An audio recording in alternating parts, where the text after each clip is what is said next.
Hello everyone, this is Janvi and I welcome you to all in concept classes. We have learned about the limit point of a sequence, Bolzano theorem of a sequence and the limit of a sequence. Today's the most important topic is the convergent sequence. We have covered all those lectures just because to learn these lectures or the lectures upcoming to it. Convergent sequence बहुत important है because आपको हर जो questions मिलते हैं उसमें approximately 90 to 95% questions ऐसे होते हैं जिनमें you have to check the convergency of that sequence. It is convergent और इट इज़ डाइवर्जेंट और it is oscillatory between two numbers. So today we will learn about the convergent sequence.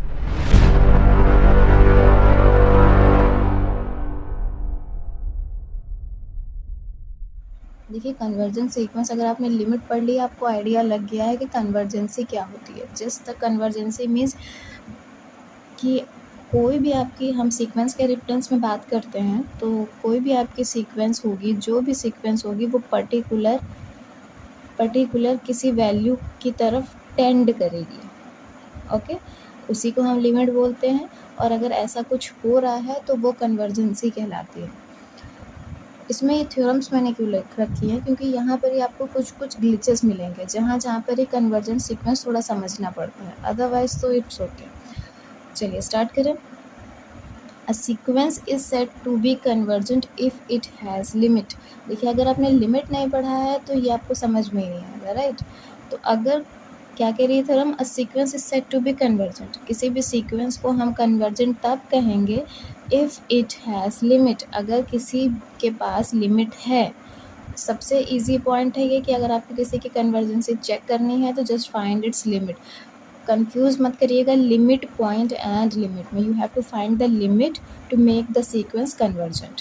Clear, बहुत easy है. सिर्फ अगर कोई भी आपको sequence दी हुई है what ever the sequence like -1 to the power n, 1 by n और n स्क्वायर, n by 2 कि कोई भी सीक्वेंस, ये सारे मैंने सीक्वेंस के एग्जांपल से, कोई भी सीक्वेंस दी हुई है आप जस्ट उसको आपको क्या करना है, उसकी लिमिट प्रूफ करनी है या लिमिट निकालनी है. अगर उसकी लिमिट आ जाती है यूनिक, लिमिट हमेशा यूनिक होती है. किसी भी सीक्वेंस में दो लिमिट नहीं हो सकती, राइट. अगर दो लिमिट हैं तो फिर उसमें लिमिट नहीं होगी, वो लिमिट पॉइंट हो जाएंगे उसके. क्लियर. तो लिमिट पॉइंट तो कई सारे हो सकते हैं बट लिमिट सिर्फ एक हो सकती है. तो सीक्वेंस को कन्वर्जेंट कब कहेंगे, जब इसके पास लिमिट होगी. तो देखिए इस केस में आपको दो लिमिट्स मिलेंगी, दो लिमिट पॉइंट्स मिलेंगे, दैट इज़ -1 and 1, और लिमिट कोई भी नहीं मिलेगी. तो इसमें आपको लिमिट नहीं मिलेगी, it means the sequence is not convergent. Similarly 1 by n, यहाँ पर ही आपको एक मिलेगी. ये तो पूरी तरीके से इंक्रीजिंग है, इसमें आपको कन्वर्जेंसी नहीं मिलेगी, इसमें भी नहीं मिलेगी, इसमें मिलेगी. क्लियर. अभी मैं अच्छे से एक्सप्लेन करूँगी. I was just telling you the overview of that topic. Clear. Second है हमारी, if a sequence is convergent then it has unique limit point. अगर कन्वर्जेंट है, देखिए कन्वर्जेंसी वर्ड से आप समझेंगे ना, इसका मतलब है कि जो पूरी की पूरी सीक्वेंस है किसी एक की तरफ ही तो मूव करेगी. क्लियर. कन्वर्ज मतलब कि एक डायरेक्शन की तरफ जाना, उसी डायरेक्शन की तरफ हर वैल्यू जाएगी. तो if a sequence is convergent, अगर कोई भी सीक्वेंस कन्वर्जेंट है then it has unique limit point. तो उसके पास सिर्फ एक ही यूनिक लिमिट पॉइंट होगा. देखिए जैसे इस केस में दो लिमिट पॉइंट्स थे, हमारी लिमिट एक भी नहीं बनी. It has unique limit point मतलब एक ही लिमिट पॉइंट होगा और वो भी उसका लिमिट होगा. क्लियर. जैसे इसमें था कि सीक्वेंस को कन्वर्जेंट होने के लिए लिमिट होना चाहिए, तो इसमें उसकी जो लिमिट पॉइंट होगी, जो कि यूनिक लिमिट पॉइंट है, वही उसकी लिमिट भी है अगर, तब सीक्वेंस कन्वर्जेंट होगी. क्लियर. लेकिन इस केस में देखिए यहाँ पर जो केस था 1 by n, ये हमने एक सीक्वेंस ली थी for all n belongs to natural number. When you open this sequence ना you will get 1, 1 by 2, 1 by 3, 1 by 4, this is the sequence. Clear. तो ये जो सारी वैल्यू है ये टेंड करेगी ज़ीरो को, राइट. ज़ीरो के नेबरहुड में आपको इन्फानाइट नंबर ऑफ टर्म्स मिलेंगी. इट मीन्स ज़ीरो क्या हुआ, इसका लिमिट पॉइंट हुआ. ज़ीरो इसकी लिमिट पॉइंट भी हुई. और जब हम एप्सिलॉन पे चेक करेंगे, लास्ट लेक्चर कल मैंने यही बताया था, एप्सिलॉन को ही चूज़ कर लेंगे ज़ीरो से बड़ा और कुछ लिमिट छोड़ने के बाद एक किसी पर्टिकुलर वैल्यू को बाद से पूरी जो सीक्वेंस है वो इनफाइनाइटली किसी इंटरवल के बीच में हमें मिल जाएगी, तो वो लिमिट होती है.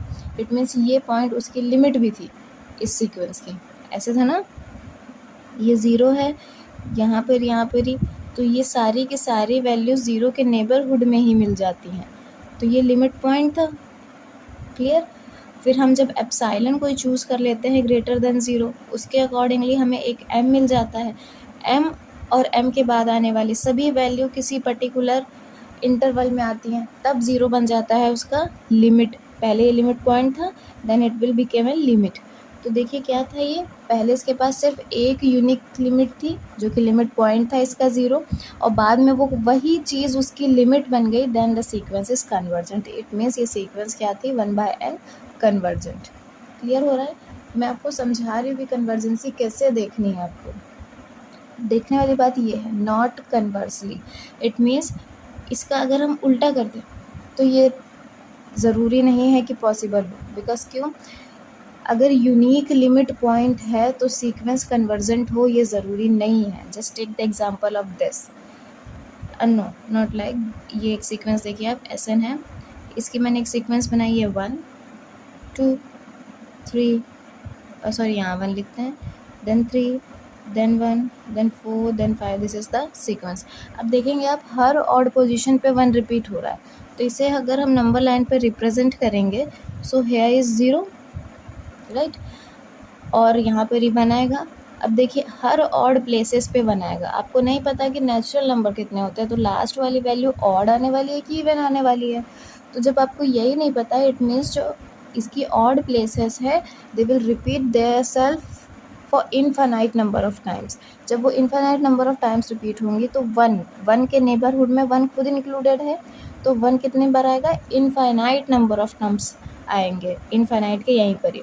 तो इसकी लिमिट पॉइंट क्या होगी, the limit point will be 1। Clear. इसकी लिमिट पॉइंट है जो कि यूनिक लिमिट पॉइंट है, और तो कोई लिमिट पॉइंट नहीं मिल रही हमें।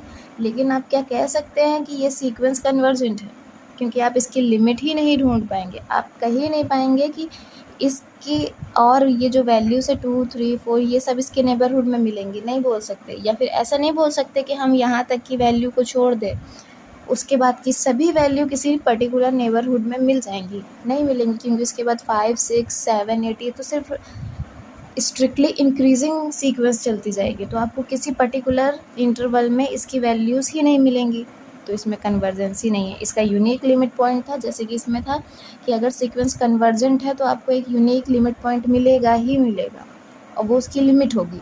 यहाँ पर ये लिमिट पॉइंट तो है, लेकिन इस लिमिट पॉइंट को हम कन्वर्जेंसी के लिए यूज़ नहीं कर सकते, क्योंकि sequence is not convergent. Clear. इसलिए लिखा हुआ है कि इसका उल्टा सही नहीं होता। नेक्स्ट है, if a sequence is convergent, अगर कोई भी जो सीक्वेंस है वो कन्वर्जेंट है, देन इट इज़ बाउंडेड। अगर कोई सीक्वेंस कन्वर्ज कर रही है तो वो बाउंडेड होगी।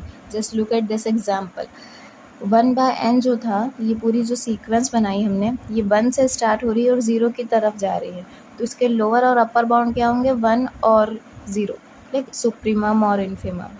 देखिए सुप्रीमम और इन्फीमम क्या होते हैं, मान लीजिए ये नंबर लाइन है, यहाँ कोई पॉइंट है 1 एंड यहाँ कोई पॉइंट है 2, ये इंटरवल एक है हमारा, तो इस इंटरवल के 1 और इसके बाद की सभी वैल्यूज़, 1 और 1 के बाद की सभी वैल्यूज़ इस इंटरवल के लिए सारी छोटी की छोटी आएंगी, इसके बाद जितनी वैल्यूज़ आएंगी सब छोटी होंगी।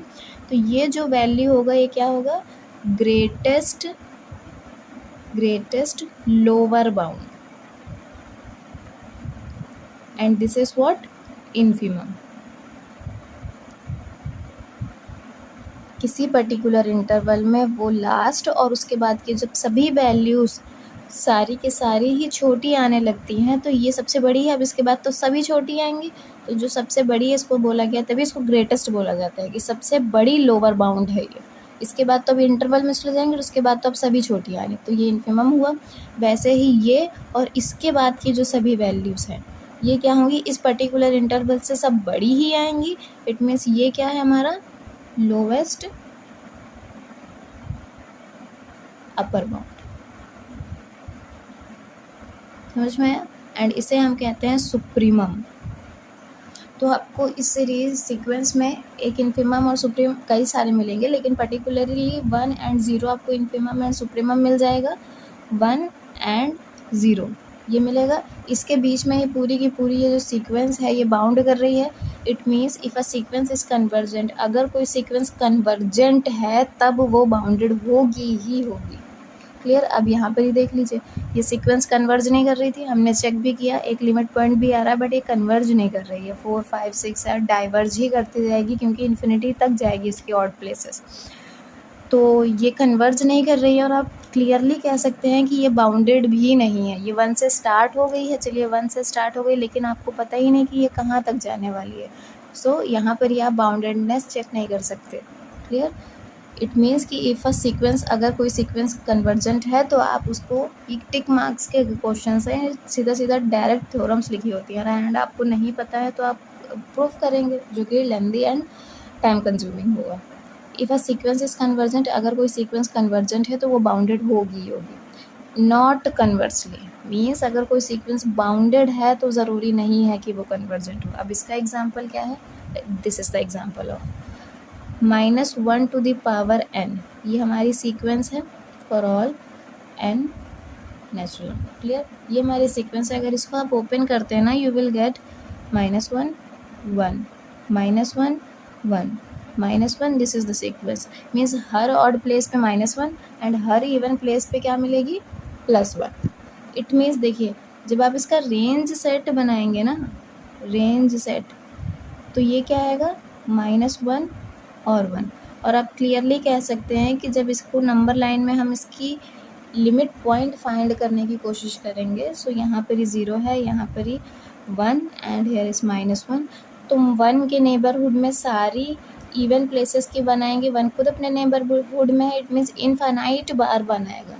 तो ये इसकी क्या होगी, ये इसकी लिमिट पॉइंट होगी। क्लियर। वैसे ही ये पॉइंट भी इसका क्या होता है, लिमिट पॉइंट होता है। इट मीन्स, और ये सीक्वेंस भी पूरी की पूरी -1 से 1 के बीच में बाउंड कर रही है। बस यही दो तो नंबर्स आ रहे हैं, -1 एंड 1, तो पूरी की पूरी सीक्वेंस इनके बीच ही बाउंड है। बट क्या ये सीक्वेंस कन्वर्जेंट है, क्या ये पर्टिकुलरली लास्ट आप बता सकते हैं कि ये कहाँ पर ही एंड हो जाएगी, -1 पे या 1 पे, नहीं बता सकते ना। तो ये -1 और 1 क्या हो जाएंगे इसके लिए, this is the bounded, bound कर रहे हैं दोनों, लेकिन ये सीक्वेंस कन्वर्जेंट नहीं है। तो इट मीन्स अगर कोई सीक्वेंसेस बाउंड भी है तो ज़रूरी नहीं है कि वो सीक्वेंस कन्वर्ज कर रही हो, लेकिन अगर कोई सीक्वेंस कन्वर्ज कर रही है तो ये it is 100% sure that it will bound. Clear. Bounded sequence convergent नहीं होगी, बट कन्वर्जेंट सीक्वेंस बाउंडेड होगी। This is the third theorem. Now next, a sequence can not converge to more than 1 limit. ये अभी मैं आपको बताया, कन्वर्जेंसी का मतलब होता है कि आप पर्टिकुलर किसी एक डायरेक्शन को फॉलो कर रहे हैं। When you are following the one direction, only one direction, how you can find the more than 1 limit, right. जब आप किसी एक ही डायरेक्शन को फॉलो कर रहे थे तो आपको 1 मिली, अब यहाँ पर ही आपको देखिए 2 मिल गई, कोई लिमिट नहीं बन पाया, क्योंकि आप एक साथ किसी 2 चीज़ को कन्वर्ज नहीं कर सकते। इट मीन्स अगर आप किसी रूट को भी फॉलो कर रहे हैं, then you are following that particular route only, right. तो a sequence can not converge to more than 1 limit. अगर किसी के 2 लिमिट आ रहे हैं तो एक तो वो लिमिट नहीं हुए, वो क्या हुए, उसके लिमिट पॉइंट्स हुए। और लिमिट पॉइंट अगर है, हमने कन्वर्स यहाँ पर ही देखा, अगर लिमिट पॉइंट है तो ज़रूरी नहीं है कि सीक्वेंस कन्वर्जेंट हो भी सकती है, हो भी सकती है, मे बी पॉसिबल हो, लेकिन ऐसा नहीं होता है कि अगर किसी की 2 लिमिट पॉइंट्स आ गई हैं तो कन्वर्जेंट हो। तो कन्वर्जेंसी के लिए हमें एक ही लिमिट पॉइंट चाहिए, और वो लिमिट पॉइंट उसका खुद लिमिट होगा, then only the sequence will converge. A sequence can not converge to more than 1 limit. यहाँ से आप सब में एग्जांपल देख सकते हैं, यहाँ 2 आ गई, कन्वर्जेंसी नहीं मिली। यहाँ पर ही क्या था, यहाँ पर ही 1 आई, लेकिन ये पूरी की पूरी सीक्वेंस क्या थी, बढ़ रही है, बढ़ती ही जा रही है। आप लास्ट हमने बता सकते कि किसी पर्टिकुलर के करीब आएगी, किसके इनफाइनाइट टर्म्स, किसी के पर्टिकुलर। यहाँ 1 के लिए तो है, ऑड प्लेसेस के लिए, but what about the even places, this is not defined. तो ये बढ़ती जाएगी, डाइवर्जिंग में चली जाएगी। यहाँ पर ही देखिए, तो यहाँ पर ही आपको एक ही लिमिट पॉइंट मिलता है, जो कि उसकी क्या बनेगा, लिमिट। नाउ द, ये बहुत इंपॉर्टेंट है, देखिए अब बेसिकली यही वाली जो थ्योरम है इसको यूज़ करते हैं किसी की भी कन्वर्जेंसी चेक करने के लिए। A monotonic sequence is converging if and only if it is bounded. Monotonic sequence क्या होती हैं? ऐसे सीक्वेंसेस जो कि या तो बढ़ती जाएंगी, देखिए जैसे ये सीक्वेंस थी 1/n, ये सिर्फ डिक्रीज हो रही थी, तो ये क्या है? मोनोटॉनिकली डिक्रीजिंग सीक्वेंस है। और जो सीक्वेंस सिर्फ बढ़ती ही जाती हैं वो क्या होता है? मोनोटॉनिकली इंक्रीजिंग सीक्वेंस होती हैं। Just like we took the example of sequence लेते हैं हम 1 minus 1 to the power n by n. This is the example. Here it's plus. Clear? ये हमारी क्या है? सीक्वेंस है। अगर हम इस सीक्वेंस को ओपन करेंगे so what you will gate is, first हम रखेंगे सो 1 + 1 आएगा, second 1 + 1 by 2, then 1 + 1 by 3, 1 + 1 by 4। ये ऐसे सीक्वेंस मिलेगी। अब आप यहाँ पर ही देखेंगे क्या हो रहा है इस सीक्वेंस में, कैसे सीक्वेंस है ये जो आपके पास पूरी सीक्वेंस बन के आएगी, इसका पहला टर्म होगा 2 एंड उसके बाद 3/2, देन 4/3, देन 5/4। जब आप इसको चेक करेंगे ना तो ये वैल्यू 2 से स्टार्ट होगी और इसकी जो लास्ट वैल्यू है ये टेंड करेगी 1 को, जस्ट 1। ये पूरी की पूरी एक डायरेक्शन में कन्वर्ज करेगी 1। क्लियरली? तो ये इसका लिमिट पॉइंट भी होगा, देन ये इसका लिमिट भी बनेगा। आप चेक भी कर सकते हैं, यहाँ पर ही 2 है, यहाँ पर ही क्या आएगा? समथिंग 1.5। ठीक, फिर यहाँ पर ही और डिक्रीज होगा, it's 1.33 something. Now when you check about this it's 1.2। ऐसे ही वैल्यूज आएंगी, ऐसे ही। तो आप देख रहे हैं 2 के बाद डायरेक्ट डिक्रीज, फिर डिक्रीज, फिर डिक्रीज, फिर डिक्रीज, ऐसे ही डिक्रीज होती जाएगी और टेंड टूवर्ड्स 1। क्लियर? तो मीन्स आप जब नंबर लाइन बनाएंगे तो आपके 1 के नेबरहुड में इनफाइनाइट नंबर ऑफ टर्म्स मिलेंगे, इनफाइनाइट नंबर ऑफ टर्म्स मिलेंगे। इट मीन्स ये इसकी लिमिट पॉइंट भी बन जाएगी, लिमिट पॉइंट भी इसकी 1 होगी एंड लिमिट भी 1 हो जाएगी। ये कैसे सीक्वेंस थी? मोनोटोनिकली डिक्रीजिंग सीक्वेंस थी, मीन्स ये डिक्रीज कर रही है। ये जो मोनोटोनिक सीक्वेंस होंगी इस कन्वर्जिंग, ये कन्वर्जिंग होंगी if and only if it is bounded. अगर वो बाउंडेड है, अगर आप उसका सुप्रीमम इन्फिमम ढूंढ पा रहे हैं, इट मीन्स द सीक्वेंस और द बाउंड आपको लोअर बाउंड और अपर बाउंड मिल रहा है, it means the sequence is converging. अब आप इसको देखिए तो ये पूरी की पूरी जो सीक्वेंस है ये 2 और 1 के बीच में ही रहेगी। यहाँ पर ही देखेंगे तो ये पूरी सीक्वेंस 1 और 0 के बीच में रहेंगे। और देखिए ये भी सीक्वेंस बाउंडेड है -1 और 1, लेकिन ये कन्वर्जेंट नहीं है बिकॉज ये जो सीक्वेंस है ये मोनोटॉनिक सीक्वेंस नहीं है। मोनोटॉनिक का मतलब क्या होता है? या तो सीक्वेंस बढ़ेगी या तो सिर्फ घटेगी, उसमें 2 रूल्स फॉलो नहीं हो सकते। इसमें तो -1 +1 दोनों यूज़ है, मतलब बढ़ भी रही है, घट भी रही है, फिर बढ़ रही है, फिर घट रही है। ये वाली सीक्वेंसेस कैसी हैं? जो सिर्फ घट रही हैं। ये ऐसे सीक्वेंस होंगी जो सिर्फ बढ़ेंगी। तो ऐसे सीक्वेंस को क्या कहते हैं? ये याद रखिएगा कि जब बढ़ेंगी तो किसी पर्टिकुलर पॉइंट के लिए बढ़नी चाहिए। ऐसा नहीं है कि जैसे ये वाला था कि 2 के बाद 3, 3 के बाद 4, 4 के बाद 5, 5 के बाद 6, ये सिर्फ बढ़ रही है, लेकिन आप इसकी बाउंडेड में फेल हो जाएगी ये इक्वेशन, क्योंकि आप इसकी बाउंडनेस नहीं ढूंढ पाएंगे, आपको नहीं पता लास्ट पॉइंट क्या होगी। तो हमें ऐसी मोनोटोनिकली इंक्रीजिंग सीक्वेंस चाहिए होती है जो पर्टिकुलर किसी वैल्यू की ओर बढ़ रही हो। मीन्स जैसे ये पर्टिकुलर वैल्यू की ओर ही डिक्रीज कर रही हैं, वैसे ही ये पर्टिकुलर किसी वैल्यू की ओर ही अगर इंक्रीज करती हैं तो वो मोनोटोनिकली इंक्रीजिंग सीक्वेंस होगी। और अगर वो मोनोटोनिकली इंक्रीजिंग है, अब ध्यान से देखें, मान लीजिए हमने कोई ली है सीक्वेंस हमारी हुई 1, फिर उसके बाद 1.2, 1.3, 1.4, लाइक ऐसे सीक्वेंस आ रही है हमारी कोई भी। तो जब ऐसे कोई सीक्वेंस आ रही है तो ये मान लीजिए कि पूरी सीक्वेंस किसको कन्वर्ज कर रही है, किसकी ओर बढ़ रही है? तो ये 2 की ओर बढ़ रही है। मीन्स इस पूरी की आप जितनी भी वैल्यूज़ को फाइंड करेंगे you will here is 2। Clear? जब आपको यहाँ पर ही 2 मिलेगा तब आप क्या कर सकते हैं? देखिए जब ये पूरी की पूरी 2 कर रही है इट मीन्स ये 1 से स्टार्ट हुई थी। जब कोई भी सीक्वेंस आगे की ओर बढ़ रही है तो आपने कहीं से तो स्टार्ट किया है ना, तभी तो आप आगे की तरफ बढ़ रहे हैं। जहाँ से स्टार्ट किया होगा वो आपका लास्ट सबसे छोटा वाला बाउंड होगा, मतलब सबसे पहला स्टेप होगा। तो जो ये पहला स्टेप होता है, इट मीन्स आपको सबसे छोटी वैल्यू तो पता ही है कि आपने कहाँ से स्टार्ट की है। आपको फाइंड क्या करना है कि आप कहाँ जा रहे हैं। यू विल फाइंड दैट कि लिमिट जो उसकी वही बनेगी। लेकिन जब आपको ये पता है, मोनोटोनिकली इंक्रीजिंग की बात है ये, कि कहाँ जब हम आगे की ओर बढ़ रहे हैं, जैसे आप स्टेप्स चढ़ते हैं, सीढ़ियाँ चढ़ रहे हैं आप, तो अब आपको ये वाला पोजीशन तो पता ही है ना। तो ये वाला पोजीशन ये 1 है, आपने 1 से स्टार्ट किया। ये तो आपको पता है कि अगर मोनोटोनिकली इंक्रीजिंग है, अगर बढ़ रही है सिर्फ, तो आपको लास्ट वाला स्टेप पता है। इट मीन्स ये इसका क्या हो जाता है, अगर कोई भी मोनोटोनिकली इंक्रीजिंग सीक्वेंस है, आपको लास्ट वैल्यू तो पता ही है, तो आपको यहाँ चेक क्या करना है, यहाँ सिर्फ आपको कि ये वैल्यू किसको लिमिट कर रही है या किसकी तरफ टुवर्ड्स टेंड कर रही है, बस आपको इतना ही फाइंड करना होता है। क्योंकि आपको सिर्फ यहाँ बाउंडेड अबव देखना होगा, बाउंडेड बिलो आपको पता होगा। मैंने बताया सीक्वेंस को कन्वर्जेंट होने के लिए बाउंडेड होना पड़ता है। क्लियर। अगर सीक्वेंस बाउंड है तो ज़रूरी नहीं है कि वो कन्वर्ज कर रही हो, लेकिन अगर वो कन्वर्ज कर रही है तो वो बाउंड होगी। और ये मोनोटोनिकली सीक्वेंस क्या होती हैं, ये कन्वर्ज करती हैं। और जब मोनोटोनिकली इंक्रीजिंग है, इट मीन्स आपको लास्ट वाला स्टेप पता है, मतलब फर्स्ट स्टेप पता है। इट मीन्स ये इसका क्या था, ये इसका सबसे लीस्ट बाउंड था, लोअर बाउंड था, ग्रेटेस्ट लोअर बाउंड था, जो आपको पता होगा। तो यहाँ आपको चेक क्या करना है, यहाँ सिर्फ आपको अबव बाउंडेड चेक करना है उसकी, कि वो अबव कितना बाउंडेड है या किसको बाउंड कर रहा है। क्लियर। वही उसका, और वही जिसको बाउंड कर रहा होगा ना, वही उसकी लीस्ट अपर बाउंड वैल्यू जो होगी, वही उसी वैल्यू को वो कन्वर्ज भी कर रहा होगा। जैसे इस केस में देखें तो इसका अपर बाउंड क्या होगा, 2 होगा, मतलब 2 की तरफ ही जा रही है ना, तो पूरा जो इसका अपर बाउंड आएगा वो 2 आएगा। और 2 क्या है इसका, ये इसको बाउंड भी करेगा और यही इसका लीस्ट अपर बाउंड भी है। क्लियर। वैसे ही ये जो सीक्वेंस थी, ये वाली ये क्या है, मोनोटोनिकली डिक्रीजिंग सीक्वेंस है। And this sequence is decreasing, it means आपको सबसे बड़ी वाली वैल्यू पता है। डिक्रीज मतलब एक किसी पर्टिकुलर पॉइंट से ही तो डिक्रीज होना चालू होगी। तो इट मीन्स आपको ये वाला पॉइंट पता है। अगर आपको ये वाला पॉइंट पता है, इट मीन्स आपको क्या पता है, आपको अपर बाउंड पता है।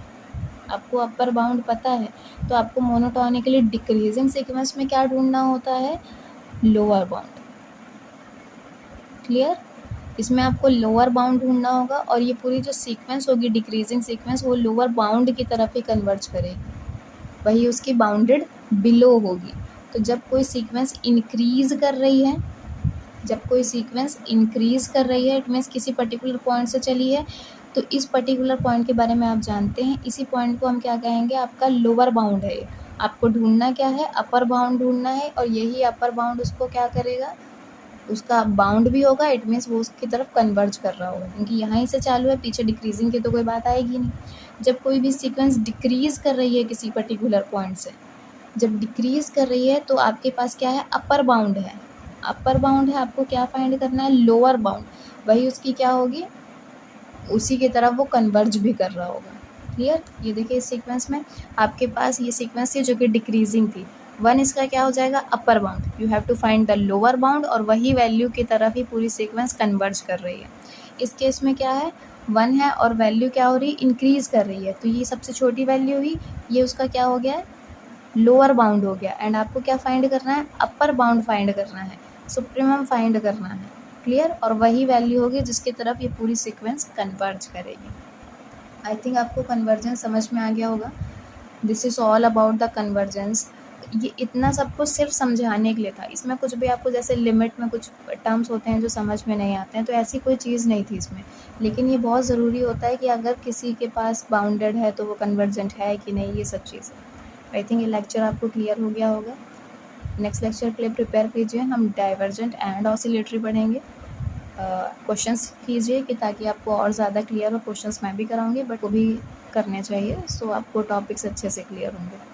तो we will meet in next lecture. Bye.